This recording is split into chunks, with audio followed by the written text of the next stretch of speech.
في ظلال القرآن karya Asy-Syahid Said Qutb, diterjemahkan oleh Datuk Yusof Zaki. Semoga Allah memberkati mereka.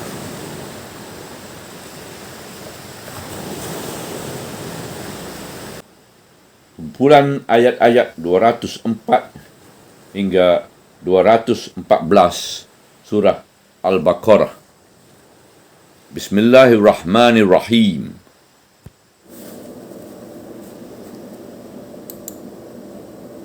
وَمِنَ النَّاسِ مَن يُعْجِبُكَ قَوْلُهُ فِي الْحَيَاةِ الدُّنْيَا وَيُشْهِدُ اللَّهَ عَلَى مَا فِي قَلْبِهِ وَهُوَ أَلَذُّ الْخِصَامِ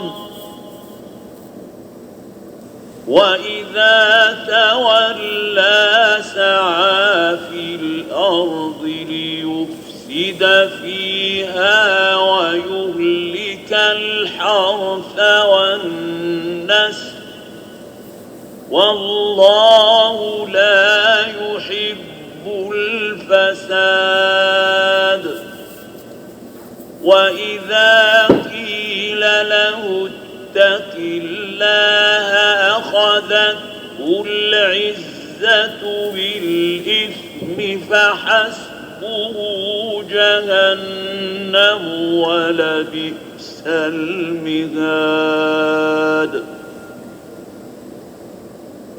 وَمِنَ النَّاسِ مَن يَشْرِي نَفْسَهُ ابْتِغَاءَ مَرْضَاتِ اللَّهِ وَاللَّهُ رَءُوفٌ بِالْعِبَادِ يَا أَيُّهَا الَّذِينَ آمَنُوا ادْخُلُوا فِي السِّلْمِ كَافَّةً وَلَا تَتَّبِعُوا خُطُوَاتِ الشَّيْطَانِ إِنَّهُ لَكُمْ عَدُوٌّ مُّبِينٌ فَإِن زَلَلْتُم مِّن بَعْدِ مَا جَاءَتْكُمُ الْبَيِّنَاتُ فَاعْلَمُوا أَنَّ اللَّهَ عَزِيزٌ حَكِيمٌ هَلْ يَنظُرُونَ إِلَّا أَن يَأْتِيَهُمُ اللَّهُ فِي ظُلَلٍ مِّنَ الْغَمَامِ وَالْمَلَائِكَةُ وَقُضِيَ الْأَمْرُ وَإِلَى اللَّهِ تُرْجَعُ الْأُمُورُ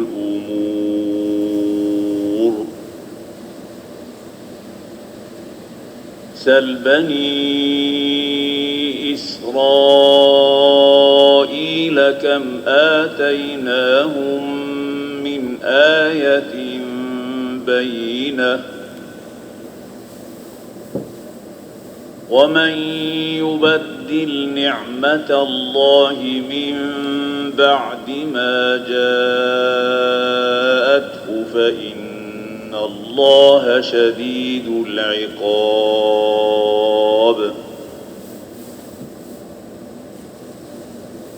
زُيِّنَ لِلَّذِينَ كَفَرُوا الْحَيَاةُ الدُّنْيَا وَيَسْخَرُونَ مِنَ الَّذِينَ آمَنُوا وَالَّذِينَ اتَّقَوْا فَوْقَهُمْ يَوْمَ الْقِيَامَةِ وَاللَّهُ يَرْزُقُ مَن يَشَاءُ بِغَيْرِ حِسَابٍ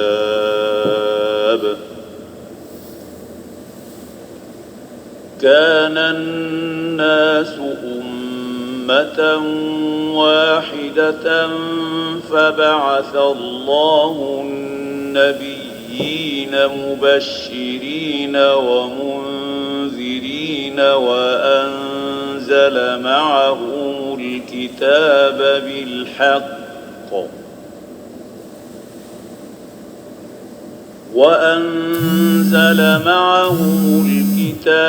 بالحق ليحكم بين الناس فيما اختلفوا فيه وما اختلف فيه إلا الذين أوتوه من بعد ما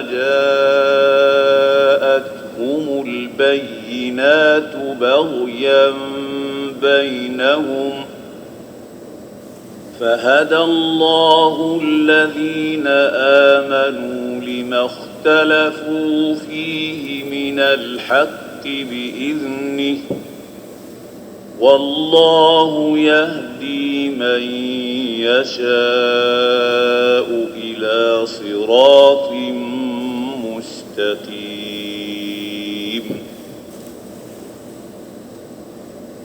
أم حسبتم أن تدخلوا الجنة ولما يأتكم مثل الذين خلوا من قبلكم مستهم البأساء والضراء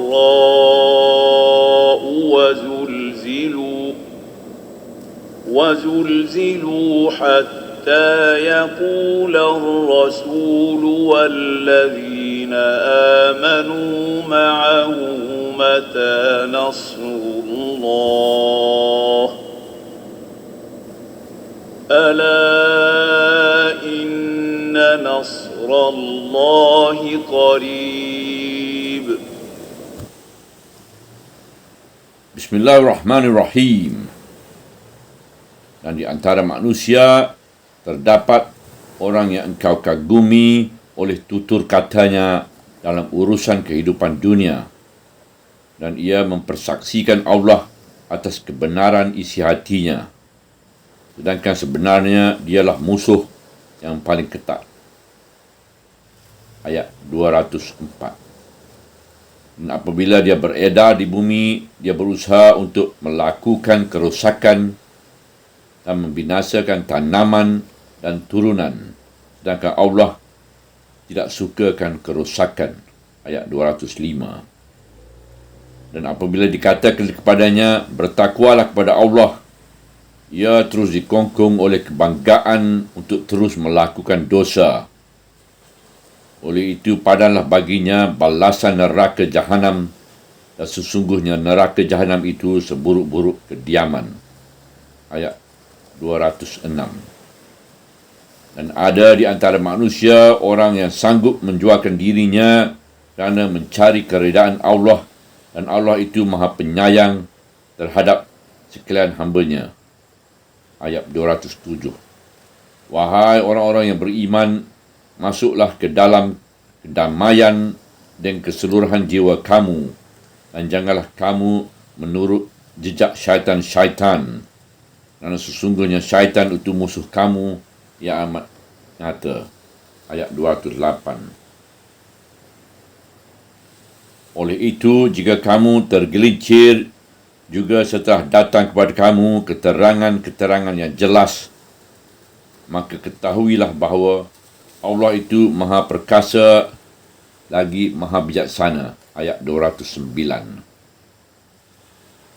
Tiada apa lagi yang ditunggukan oleh mereka melainkan ketibaan kedatangan Allah kepada mereka dalam gumpalan-gumpalan awan dan para malaikatnya, dan perkara itu telah pun diputuskan Allah, dan seluruh urusan dikembalikan kepada Allah belaka.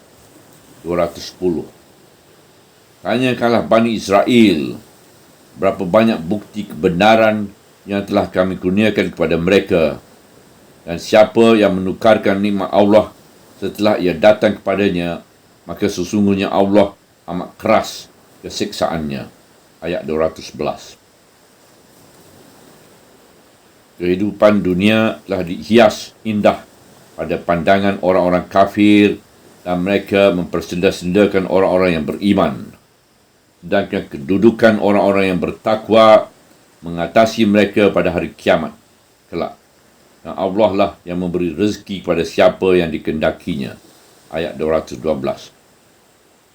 Manusia itu adalah satu umat, lalu Allah mengutuskan para nabi selaku penyampai-penyampai berita gembira dan selaku pemberi-pemberi amaran, serta menurunkan bersama mereka kitab suci yang membawa ajaran yang benar untuk mengadili di antara manusia dalam perkara-perkara yang telah dipertikaikan mereka, yang tiada yang mempertikaikannya melainkan orang-orang yang telah dikurniakan kitab itu sendiri. Telah datang kepada mereka keterangan-keterangan yang jelas kerana pencerobohan di antara sesama mereka. Lalu Allah menunjukkan kebenaran perkara yang dipertikaikan mereka itu kepada orang-orang yang beriman dengan keizinannya. Dan Allah lah yang memberi hidayah pada siapa yang dikehendakinya ke jalan yang lurus. Ayat 213. Apakah kamu fikir bahawa kamu akan memasuki syurga sedangkan belum lagi datang kepada kamu cubaan seperti yang dialami oleh orang-orang yang terdahulu dari kamu? Mereka ditimpa kesusahan dan penderitaan dan mereka telah digoncang dengan hebatnya, sehingga Rasul dan orang-orang yang beriman yang berada bersama-sama mereka bersujud, bilakah datangnya pertolongan Allah? Ingatlah, sesungguhnya pertolongan Allah itu amat dekat. Ayat 214. Latar belakang dan pokok pembicaraan ayat. Di celah-celah bimbingan-bimbingan, undang-undang dan peraturan-peraturan Al-Quran yang membentuk sistem hidup Rabbani yang sempurna untuk mengendalikan kehidupan manusia itu, setiap pemerhati dapat melihat bahawa bimbingan-bimbingan Al-Quran itu juga membentuk satu sistem pendidikan yang ditegakkan di atas pengalaman dan pengetahuan yang sempurna tentang jiwa manusia dan segala alirannya yang lahir dan batin. Sistem ini mengolahkan jiwa manusia dari segala bidangnya di samping mengandungi lukisan contoh-contoh jiwa manusia yang begitu jelas dan terang segala sifat-sifat dan ciri-cirinya sehingga ternampak pada seseorang yang meneliti sifat-sifat dan ciri-ciri itu bahawa dia melihat tubuh-tubuh manusia contoh itu sendiri yang bergerak di bumi di kalangan orang ramai. Dia hampir-hampir dapat menjamah tubuh mereka dan menyatakan dengan lantang, inilah orang yang dikehendaki oleh Al-Quran. Dalam pelajaran ini kita dapati perwatakan yang jelas bagi dua contoh dari contoh-contoh manusia. Contoh yang pertama ialah contoh manusia yang berpura-pura jahat dan pintar bercakap. Contoh yang pertama ialah contoh manusia yang berpura-pura jahat dan pintar bercakap. Ia memperlihatkan dirinya sebagai tokoh yang amat penting dalam seluruh kegiatan kehidupan. Rupanya menarik dan mengkagumi anda, tapi budinya buruk menyakiti anda.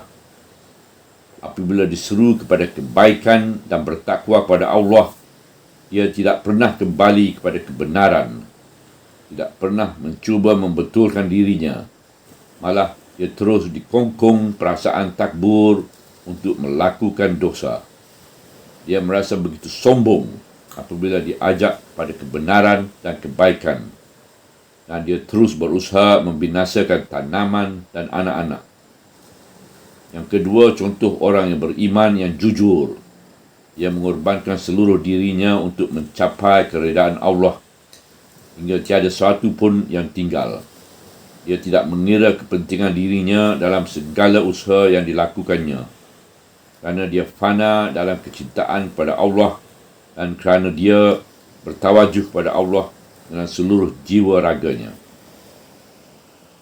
Selepas tayangan dua contoh manusia ini, kita mendengar pula seruan Allah mengajak orang-orang yang beriman supaya menyerah diri pada Allah dengan keseluruhan jiwa raga mereka tanpa teragak-agak dan berlengah-lengah dan tanpa menguji Allah dengan meminta mukjizat-mukjizat seperti yang telah dilakukan oleh Bani Israel ketika mereka mengingkarkan nikmat-nikmat Allah yang telah dikurniakan kepada mereka.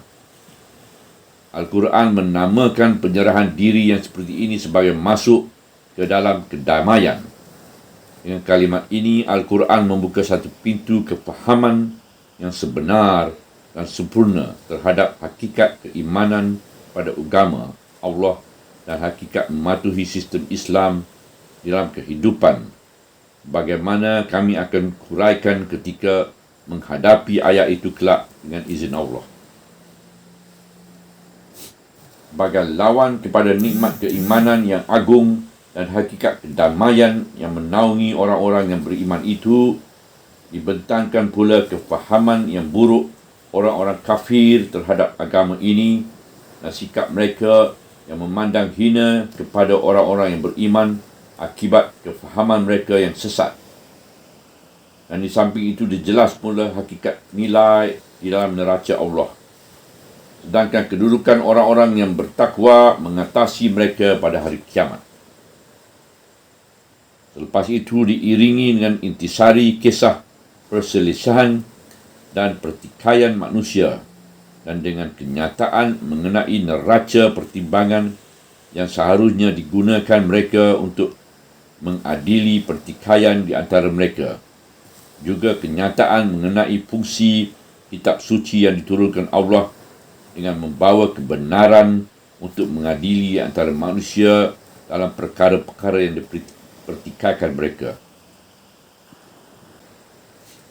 Dan dari sini, Al-Quran memperkatakan pula tentang kesukaran dan kesulitan yang akan ditempuh oleh orang-orang yang menggunakan neraca itu, yang berbicara dengan kaum muslimin dan menerangkan kepada mereka kesusahan dan penderitaan yang menunggu mereka di jalan perjuangan mereka yang sulit itu, iaitu kesusahan, penderitaan dan kepayahan yang ditemui oleh setiap kelompok dakwah yang diserahkan amanah ini kepada mereka di masa-masa yang silam, supaya mereka menyediakan diri mereka untuk memikul tugas-tugas amanah yang tidak dapat dihindari mereka, dan supaya mereka melaksanakan tugas-tugas itu dengan jiwa yang tenang dan hati nurani yang tenteram, iaitu jiwa yang sentiasa mengharapkan pertolongan Allah setiap kali alam mendung dan setiap kali fajar kelihatan masih amat jauh.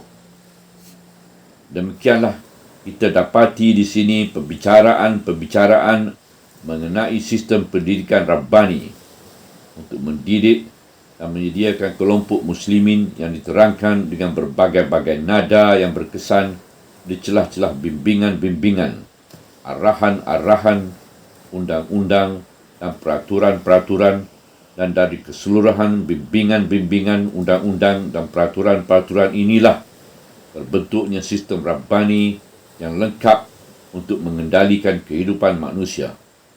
Subhanallah, walhamdulillah, wala ilaha illallah, wallahu akbar, wala hawla wala quwata illa billahil aliyyil azim, wala hawla wala quwata illa billahil aliyyil azim, wala hawla wala quwata illa billahil aliyyil azim.